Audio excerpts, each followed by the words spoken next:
Hey everybody, today I want to talk about a really cheapo, bottom of the barrel, dime store, grade Z pick called The Ape Man. And this is a movie that was made by Monogram Studios, one of the cheapest poverty row studios of the day in the 30s and 40s. Some really, really low budget stuff was cranked out of that studio, some of them better than others. And this happens to star horror great Bela Lugosi.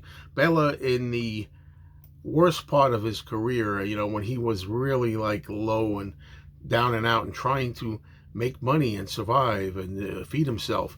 And he had to take every kind of role. He would take a role in a major studio whenever he could, like Universal's Frankenstein Meets the Wolfman, or maybe Columbia's The Return of the Vampire. But more often than not, he'd have to take any kind of garbage he could get. And this is one of those cases.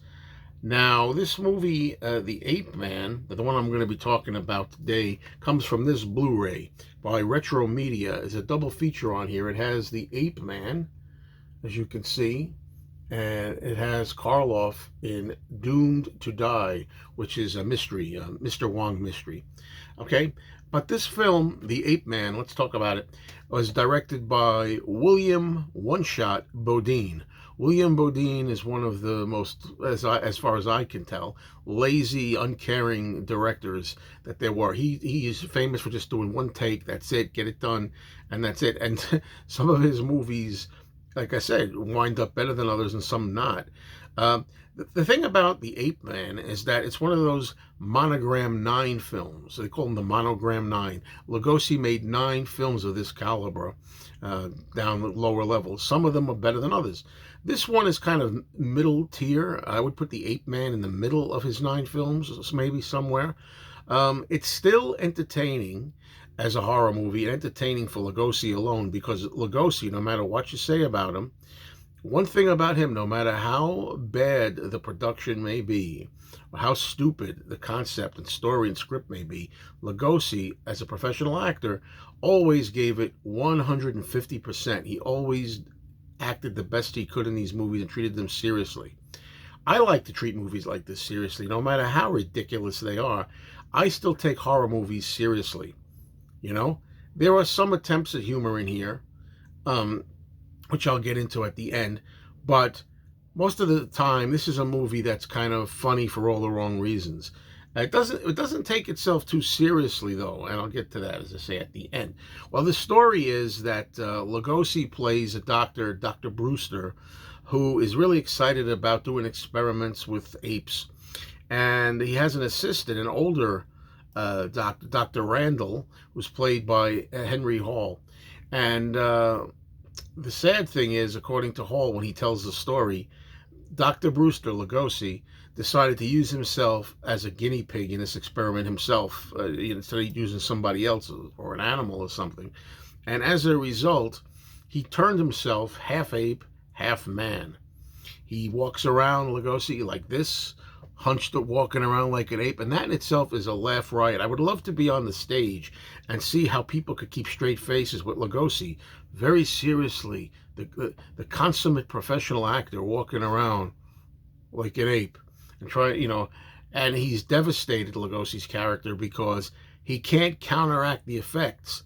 He's now unable to straighten up. He's hunched over. He swerves back and forth. The makeup is ridiculous, as you can see here. It consists basically of a wig and it looks like a beard. Here's another photo on the back that I'll share with you, and you can see what I'm talking about there. Not the best makeup. And it's funny because when you think back to the beginning of Lugosi's career, he was very popular from the movie Dracula, and then they wanted him to star in Universal's Frankenstein right after that, but Lugosi didn't want to play a monster, a dumb, brutish monster in a lot of makeup, cumbersome appliances on his face. He didn't want to hide his face. And here he is, desperate, over a decade later, having to play this absurd, stupid character because he has to take anything just to put food on the table. And as I say, he does it as well as he can, as seriously as he can. And sometimes that's funny, for no reason. What he wants to do in the movie Dr. Brewster is he wants to try to save himself, and he wants to try to reverse the effects and straighten up and get rid of the facial hair. Well, how do you do that? He finds out that the only way to do that is he has to have human spinal fluid injected into him, and therefore he'll be able to straighten up. And he manages to find a way to do this, but he has to murder people in order to do it. And he wants his assistant, Dr. Randall, to do that for him. And of course, Dr. Randall's not about to want to get himself involved in these kind of shady goings on and, get himself arrested and jailed. So he's getting no cooperation from his assistant. And that's some friction that they have to deal with. But it's a corny, crazy plot, and that's what these movies do best. As I say, not a good movie at all, but still fun in a way if you're up and you're game for this and you know what you're dealing with here. Also in the movie is Louise Curry, who plays a pretty young photographer, and a reporter played by Wallace Ford. You may know Wallace Ford. He's in Universal classics like The Mummy's Hand and The Mummy's Tomb. He also was in Todd Browning's Freaks. Yeah, Wallace Ford has been around.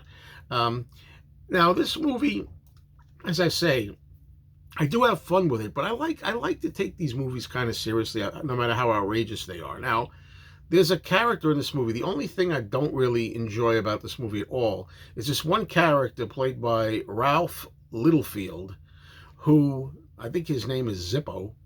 He walks around peering into windows throughout the movie. Occasionally, he will talk to the cast members. They'll stop what they're doing and look at him, and he'll just talk to them and disappear off screen again, very mysteriously. And I think this was put in there for a comic relief, a funny effect. It doesn't work for me. I think it gets in the way of the movie. So some people think he's hilarious, and the ending, which I won't spoil for you, features this character and shows you that in a way this whole movie, the people who made it know that they were kind of just having a laugh, really. But I don't like that character. I think it's the weak point of the movie. Having said all this, it's definitely worth a watch. If you, like I said, if you're into Lugosi, you have to see it. If you're a Bela Lugosi fan, you have to see it. If you like bad movies that are bad but yet funny at the same time, you have to see it. That's what I think. On a scale of 4 stars, I'm going to give The Ape Man 2.5, and that's being generous. That's being generous. It really deserves 2. I'm giving it a little edge because Lugosi really giving it his all. Thanks, folks.